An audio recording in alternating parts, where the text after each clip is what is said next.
Well, hello. Welcome to Wellness by Design today. I'm Jane Hogan, the wellness engineer. Today we're going to be talking about something, it's so dear to my heart, women's health, and especially for women as we age and what happens to us. There's a good reason why women more than men are have higher rates of autoimmune conditions, and I have one myself, so I know that's like why there's something different going on with women. So I'm really excited to talk about the connection between hormones and our physical health, our emotional health. It's all tied together, and I'm really excited to welcome Dr. Felice Gersh here today. Welcome, Felice. Well, thank you for the invitation. And this is such an important topic, which I'm so excited to get to share with you and your audience. Me too, me too. There's a lot of questions, and a lot of people don't even understand the interrelationships going on here. So we're going to dive in. I'm going to tell everyone a little bit about you first. Felice Gersh, MD, is a multi-award-winning physician with dual board certifications in OBGYN and integrative medicine. She's the founder and director of the Integrative Medical Group of Irvine in California, a practice that provides comprehensive health care for women by combining the best evidence based therapies from conventional, naturopathic, and holistic medicine. She taught obstetrics and gynecology at Keck USC School of Medicine for 12 years as an assistant clinical professor, where she received the highly coveted Outstanding Volunteer Clinical Faculty Award. She now serves as an affiliate faculty member at the Fellowship in Integrative Medicine through the University of Arizona School of Medicine, where she lectures regularly, grades the case presentations written by the fellowship students for their final exams. She's also the best-selling author of 3 books, PCOS SOS, Fertility Fast Track, and her newest book, 50 Things You Need to Know, Menopause, 50 Things You Need to Know.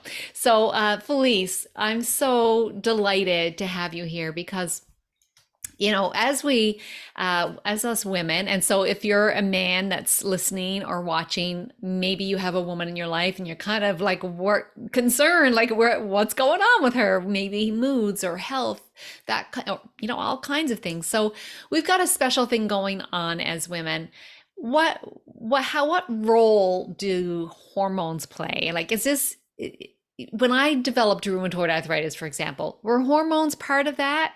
I was just turning 50. Could there be a connection between hormones and physical health and mental health? Well, absolutely. And they are all completely interconnected in this amazing web of life.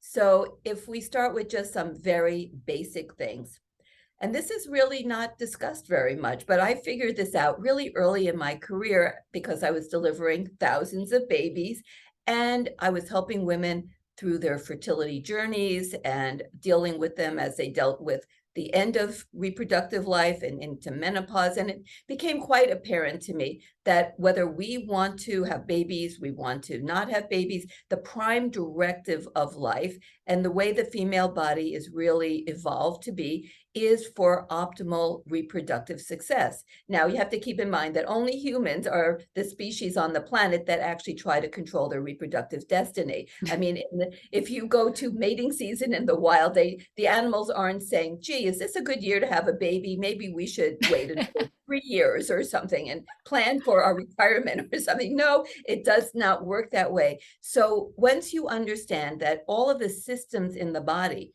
are designed to support reproductive success, then it makes total sense that these, what have been labeled so-called sex hormones that come from the ovary are actually, I renamed this myself into, they are life hormones because they have receptors. So they work on every organ system in the body, the entire central nervous system, the peripheral nervous systems, the gut nervous systems, that's called the enteric nervous system, the autonomic nervous system, and every organ system, everything involving the cardiovascular system, the gastrointestinal, the musculoskeletal, the skin, everything. Every organ in the body has receptors for these vital life hormones. And it's designed to help a woman to be fertile and to have success with pregnancy, because pregnancy we now recognize is like the ultimate stress test of the body. And that's why, unfortunately, many women who are not optimally healthy are having a lot of complications with metabolic dysfunctions like Right. gestational diabetes and hypertension and so on. So once we understand that every organ system needs to be working optimally to support pregnancy and survival afterwards, so that each woman can raise her children to their sexual maturity and need to do it over and over again for survival of the species. So when reproduction ends, then we lose these vital life hormones from the ovaries, estrogen in the form of estradiol and progesterone. And testosterone changes over time, not directly with the advent of menopause. And in earlier years, anything that can interfere with proper ovarian health and function will not have impacts just on fertility, but on every organ system in the body. And of course, that includes like I mentioned, the neurological system. Now, in terms of like autoimmune disease, what happens is every immune cell in the body has estrogen receptors, but they're not the same on every immune cell. The innate immune cells, they're the ones that are the first responders. So that's a group of cells like that's called the mast cells, the macrophages, the neutrophils. They are like the first line of defense for invading pathogens like bacteria and viruses. And also if you have trauma like injured tissue, or if you have dead tissue, they are the ones that clean up the mess, okay? Hmm. And, and then you have this other group of immune cells that are part of what we call the adaptive. They're the ones that make antibodies, and they interconnect and of course communicate with one another. And 70 or more percent of the immune system lines the gut.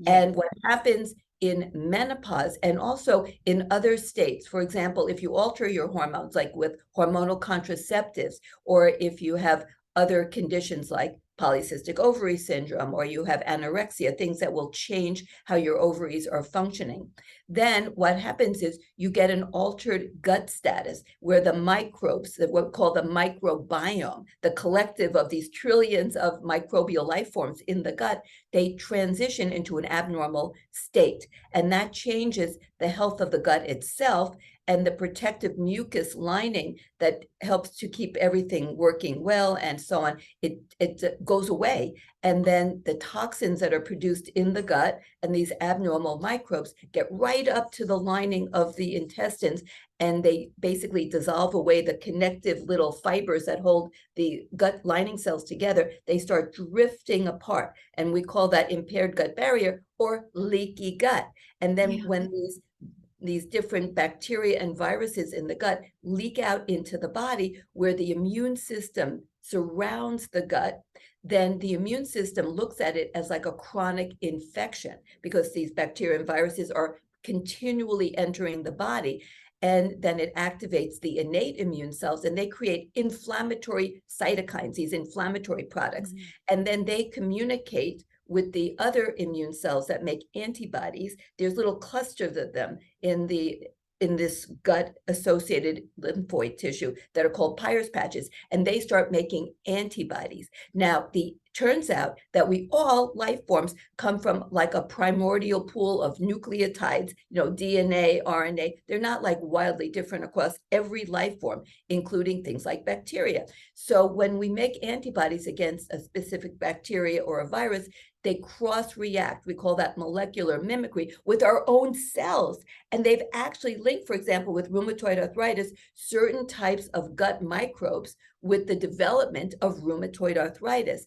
And what happens is you make these antibodies against the invading, what looks like an invading, because it's coming from the gut, this bacteria, but it cross-reacts with our own tissues. And then it becomes perpetual, and you end up getting this autoimmune condition. And women have a very different immune system than men. We have more immune cells. We make substantially more antibodies. We have a more robust immune system designed to protect us. So a lot of the energy of a female body goes into this very unbelievably powerful immune system, whereas in males, they have a weaker immune system, and testosterone downregulates and acts as an immunosuppressant. and they put most of their body energy into maintaining a larger body with more muscle, more bone, and the perpetual production that takes a ton of energy of production of sperm. So we have a different we'll say apportionment of how we have energy spent in our bodies. And also because pregnancy is such a unique immune status, the immune system is exposed to different hormones made by the placenta, and it changes and the immune system so that it doesn't kill the fetus, right? So women are so complex. We're so different from men. And this is not talked about enough. Now, it turns out that the differences, like I just described, that affect autoimmune development in women, 80% of all autoimmune diseases are in women, really also translates into a whole variety of issues because the immune system is everywhere. So it's in the bones, and that's why women have much more osteoporosis when they lose their hormones in menopause. And in the brain, there's actually an embedded immune system in the brain with specialized modified macrophages. They're the gobblers, the ones that do phagocytosis, and they're called microglia. And all of these immune cells have a myriad of functions designed to protect us. But when you don't have the right hormones, then they're like weapons of mass destruction.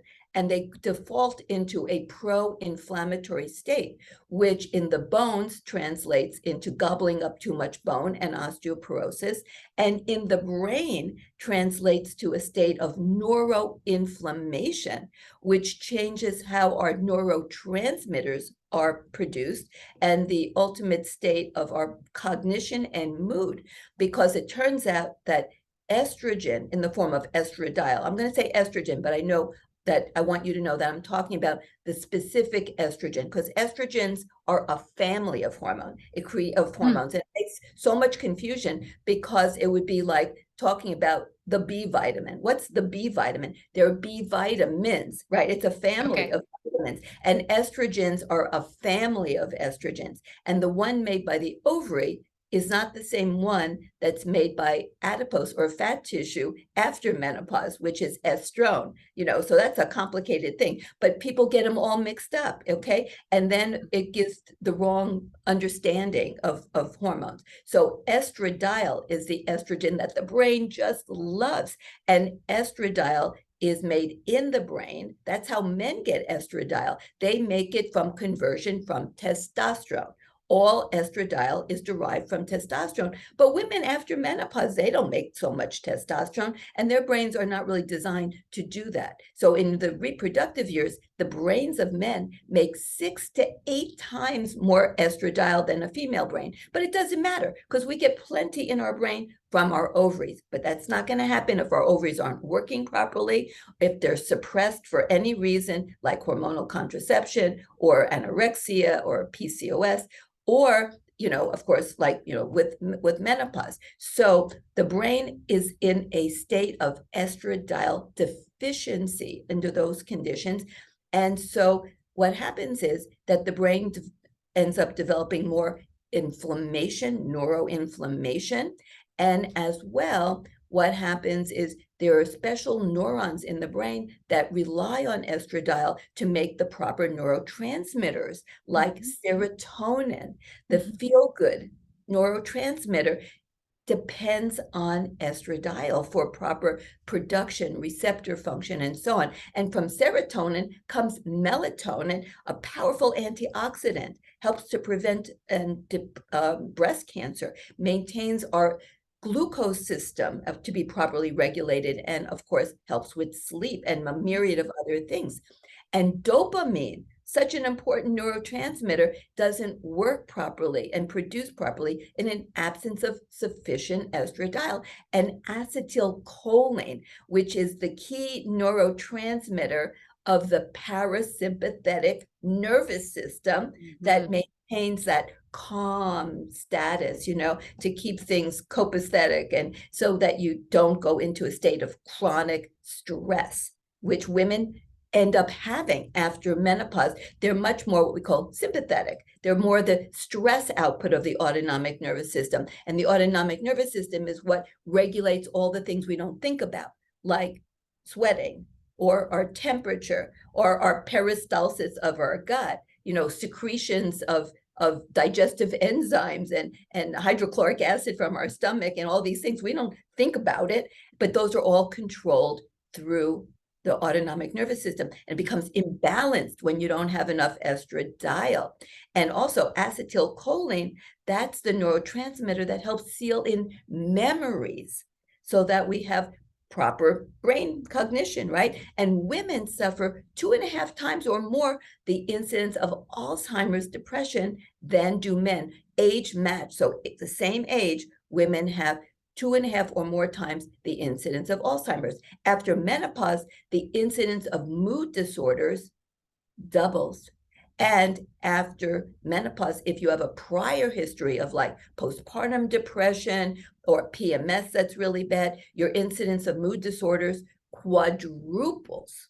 So, and women then suffer, so many problems, and the immune cells become like hyperreactive, and pain is always related to inflammation. So women suffer far more from pain syndromes than do men. So we have women, 80% of osteoporotic fractures, 80% of autoimmune diseases. They make up far more mood disorders. They make up far more, dementia cases.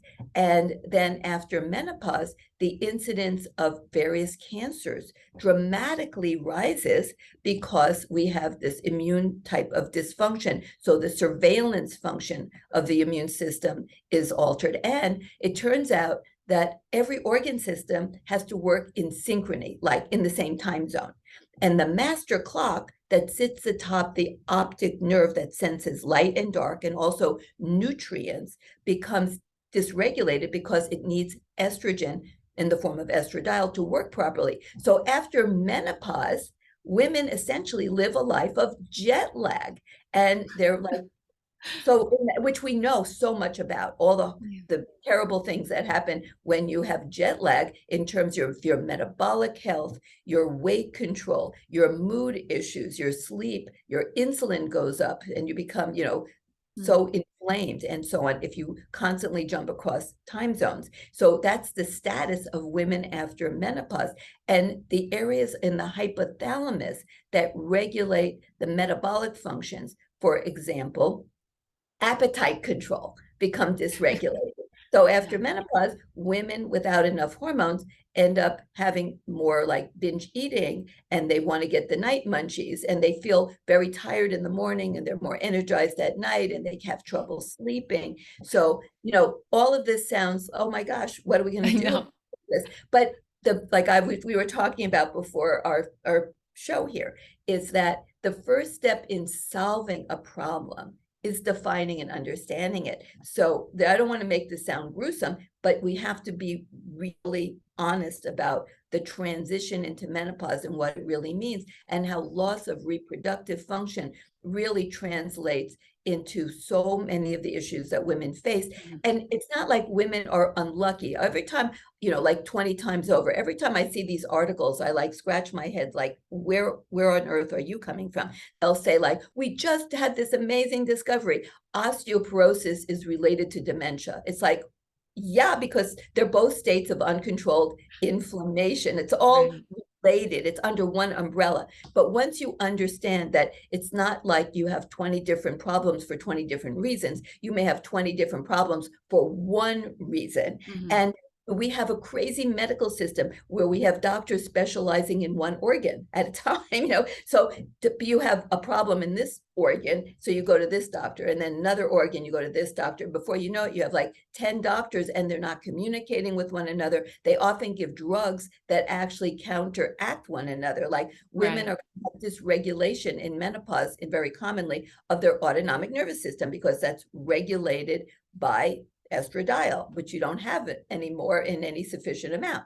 So they get like overactive bladder. Okay, so this irregular bladder problem where their bladders like can leak, and we don't like that, right? They get like bladder urge incontinence, like they can't get to the bathroom in time, and it just comes out, and they just can't control it.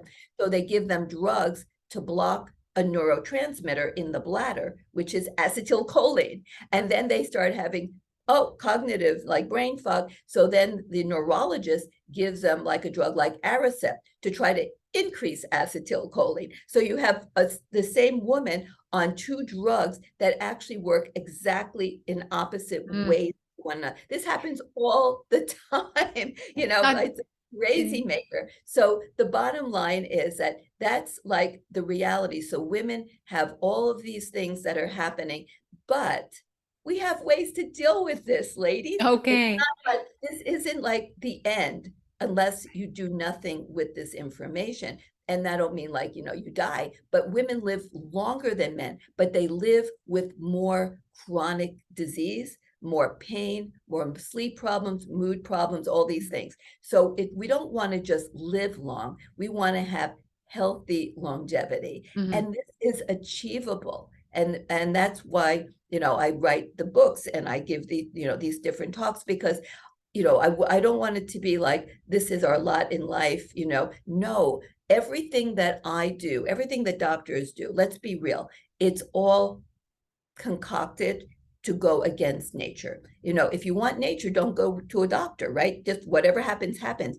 But what I want to do is do things that are sort of unnatural to some degree, but utilizing and harnessing all of the beautiful natural things of the body so that we can get the body to work in its own natural, healthiest way to avoid the most unnatural things, which are tons of pharmaceuticals, surgical interventions like joint replacements and stents in arteries and defibrillators implanted and having to go to all kinds of procedures like Mhm. having you know a, you know ablations of the heart so you don't have atrial fibrillation. I mean, there's so many procedures and drugs and all these things. I want to avoid all of that, Right.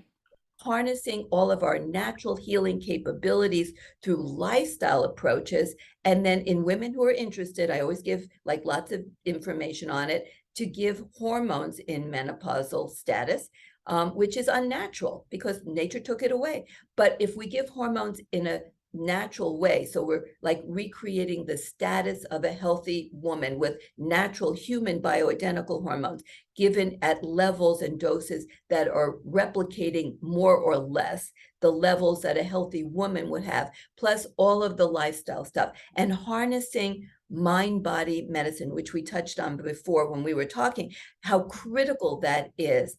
That it's not like I call it's not woo woo medicine. That is hardcore evidence based science that by harnessing Love it. the ability of the body to change how the autonomic nervous system is actually functioning. And we can do this through actual different modalities of mind body medicine. We can actually change how the body works. This is like the most miraculous thing of all, is how by doing various forms of meditation, guided imagery, progressive relaxation, things like tapping, and then harnessing other things like body work, like massage therapy, acupuncture, we can actually change how the neurotransmitters are being released in the body to balance out the autonomic nervous system so that we have the more calming effect of the parasympathetic nervous system to actually take hold.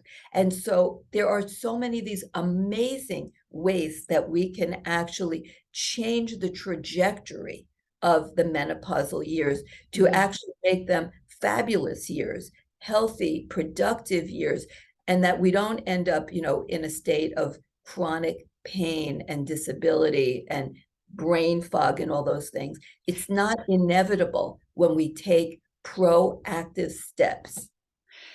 Dr. Felice, you've given us like I feel like a doctorate level in women's health in like condensed down into this short period of time. So like, thank you so much. You're the first person I've ever heard talk about the relationship between women's hormones and gut health. So that's really interesting. So you've talked about like a natural bioidentical hormone replacement therapy, even though that's not natural, but to kind of help with the symptoms that women are experiencing. You've talked about mind body medicine and different tools that can help regulate that, create that parasympathetic state to help. Is it possible to just use, mind body medicine techniques, or do you feel like it's absolutely necessary always to get bioidentical hormones, or can some women get by without them? Well, I think you need the total to get the optimal effect. Okay. But there are some women who can't take hormones there are some absolute contraindications. That is true. But nature gave us, if we just look at lifestyle approaches, so I like to offer every option to optimize everything. But it's a personal choice. Some women say, well, it's unnatural, and I totally chime in. Yes, it's unnatural, but I don't like the natural alternative. I'm very honest about that. Understanding what happens in the menopausal years and all the negatives that occur. I'm totally fine. Remember, I'm a doctor. I do surgeries, and that's not natural either, so I'm okay with doing unnatural things. I'm used to it, but I try to do them in the most natural way. So that if it sounds like a little weird, that's why I would never give hormone therapy using chemical, really endocrine disruptors that are not appropriately found in the human body and have adverse events, because we don't want to give things that are unnatural in the body. So what I do that's unnatural, I try to do in the most natural way, right? I'm going to give, like I would not ever tell someone to eat processed food because that's unnatural food. I would say, of course you eat real food, whole food from earth, right? But if somebody was starving to death, I would say processed food is better than starvation. But if I have a choice, I will always go with the more natural, the type of food that belongs in the body. The same thing with hormones. I don't want to give. What happened is, because of the confusion that never seems to end, between chemical endocrine disruptors, hormones that are never found in the human body, and the human bioidentical hormones, and they mix them up. It's like they did studies with the equivalent of strawberry flavored jelly beans, and the conclusions weren't so favorable. But the ultimate conclusion was never eat organic strawberries. I mean, that's illogical, but that's what happened in most of the research involving female hormones. They used crazy stuff that would be, never found in a human body, and then didn't work out perfectly. It wasn't even as bad as you'd think, considering, but it didn't turn out like optimally. So they, impugned all of these negative effects on human bioidentical hormones. It would be like licking plastic every day and calling it your hormone dose. And that sounds so bizarre, but actually that's not far Not from the far off. no, Okay, it but so there's what? so many great natural lifestyle things. Like one of the things I just have to mention are phytoestrogen foods. This is like nature's gift to women, these phytoestrogen foods. And almost like virtually every plant food, by the way, has phytoestrogens in them. Now, the ones that get the most attention are soy, which also I have to defend. If you have whole organic soy, not soy pretending to be a hot dog or cheese or ice cream Yeah, or something, but in the whole form, so that it's organic, not GMO, and it's like the bean, tofu, miso, tempeh, or soy milk, but it has to be nothing added, no fillers, no anything. right. Then it has a special kind of phytoestrogen called isoflavones. Okay. And you can actually, there's a study that was published about a year ago that from Neil Bernard, he's a famous cardiologist who's also a vegan and promotes veganism tremendously. I promote what I call vegan plus. It's primarily plants, but a little bit of healthy animal, but not a lot. And but he's a total vegan, and he did a study. It was really a great study where he gave women who had really severe menopausal symptoms, he gave them a cup of organic soy every day, and after 12 weeks, close to 100% of all the women had close to 100% of resolution of these horrible night sweats and hot flashes. How amazing is that? That I is mean, amazing. these are plants that are not estrogen, but they have these magic sauces, they call the phytoestrogens, that can bind to our estrogen receptors. The other famous phytoestrogen is flax seeds. Now, all the seeds and nuts, they all have phytoestrogens, and those are called lignans.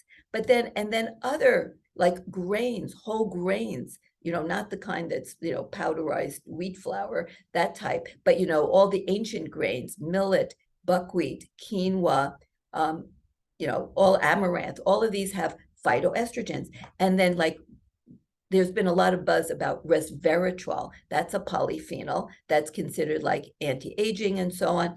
That's a phytoestrogen, like from the grape, the red grape coverings, and Yeah. and then like pomegranates, which has been recognized superfood. It also has phytoestrogens that convert down to urolithins, which are very, very important for mitochondrial health, production of energy in the body. So just by eating this high plant-based diet, like talking about rheumatoid arthritis, because when you have all these phytoestrogens, estrogens, remember in the form of estradiol, modulate or regulate the entire immune system, which involves the initiation of the inflammation response when you need it, appropriately so, like trauma, infection, and then it turns it off like the off switch so that you have resolution of inflammation and then healing, and all like the growth factors that create new blood vessels, new tissue, all of that is modulated by estradiol. And so when you eat these phytoestrogens and you have like rheumatoid arthritis, they have studies published that going on a high phytoestrogen plant-based diet in women with rheumatoid arthritis, in just a few weeks, their pain level drops 50%. I mean, this is Interesting. just through the accessing of nature's gift of these phytoestrogens. So absolutely, so and even the reality is, even when I give hormones to women in menopause, I'm not recreating or giving them back 21-year-old ovaries. I mean, I can't do that. So it's not the same. That's why I'm not stopping the aging process. I'm not making, those kinds of claims. I'm just trying to ameliorate the processes that occur with an absence of these hormones.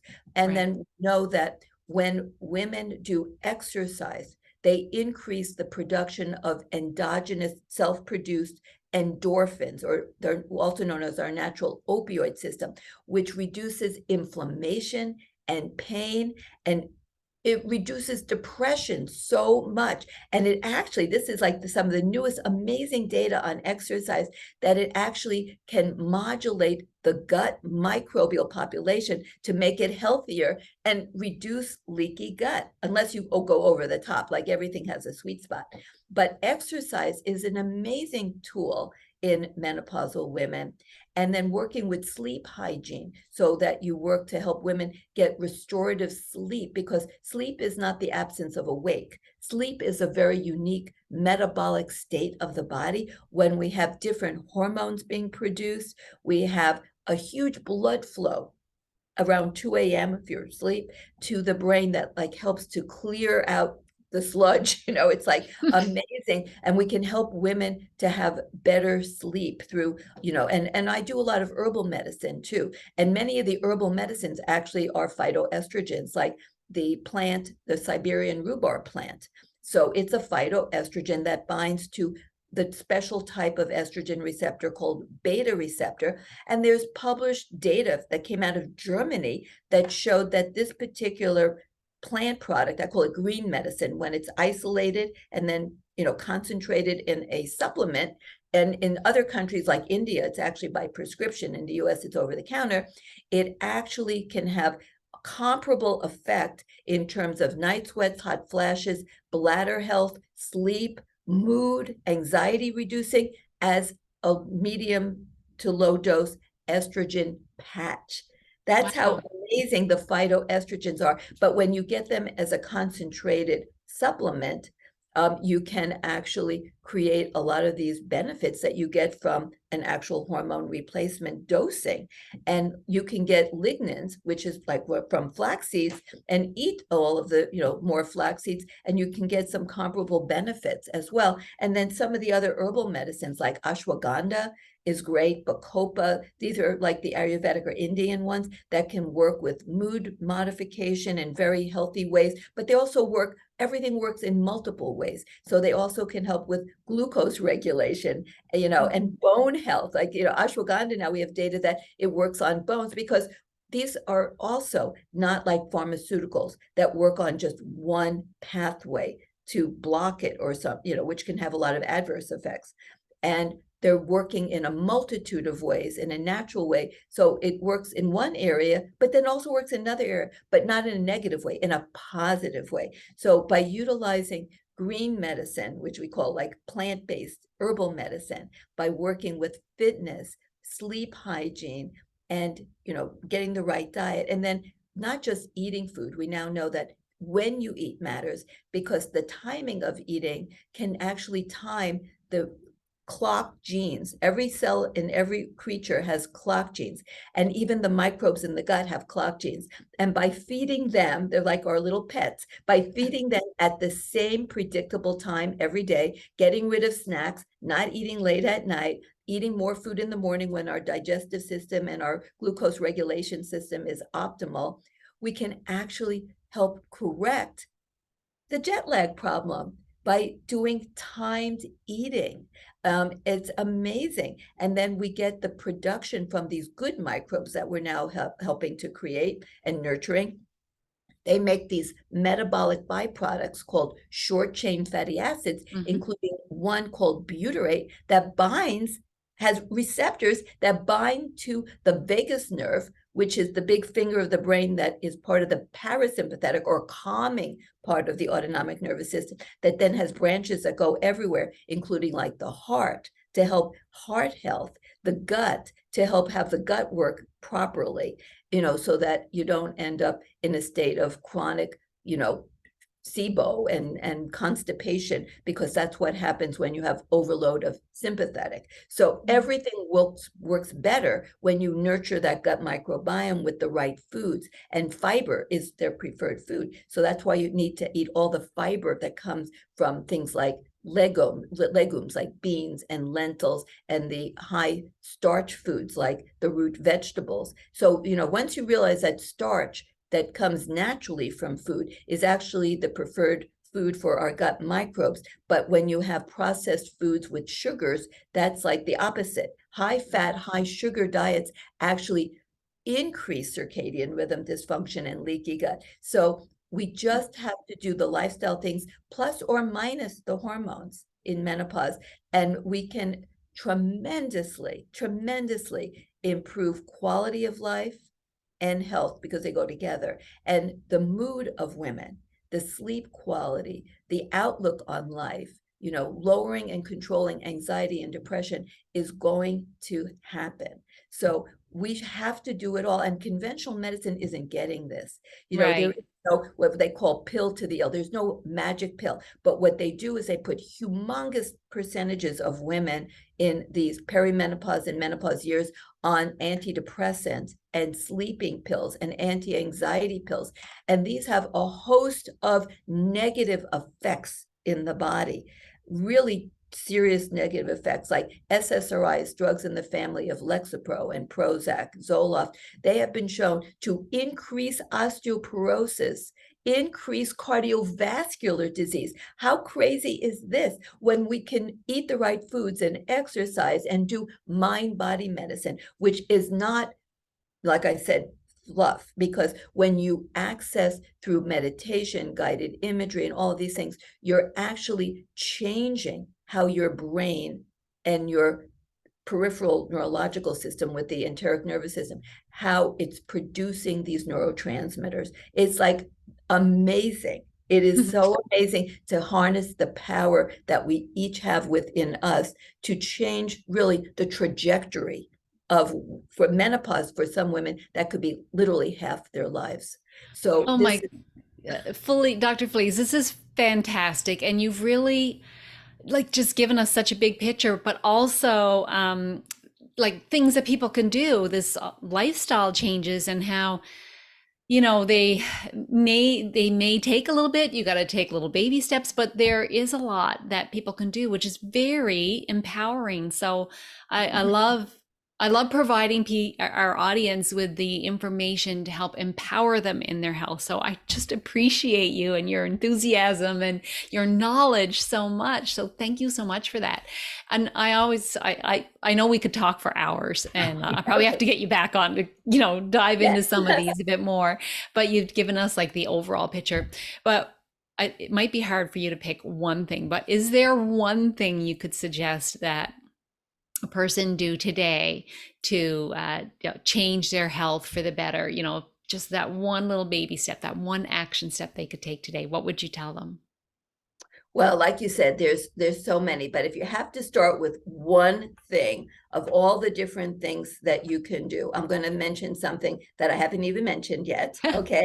And Thanks. that's get outside more, Yeah. because sunshine is actually happy medicine. There's actually data. I mentioned that estrogen in the form of estradiol increases serotonin. So does sunlight combined. So if you have the proper lifestyle and you get out in the sun, there are actually receptors in the eye that directly have a conduit to the serotonin neurons to make more serotonin, to make you feel calmer and happier. And remember, from serotonin comes melatonin, which enables you to sleep. So getting more sunlight. Many of us live in like these little dark little cubicles, and we have the drapes pulled. We don't get enough sunlight. And we know we're working on the computer screen, which has blue light, the wrong kind of light. And then we don't know why we're feeling so crappy all the time.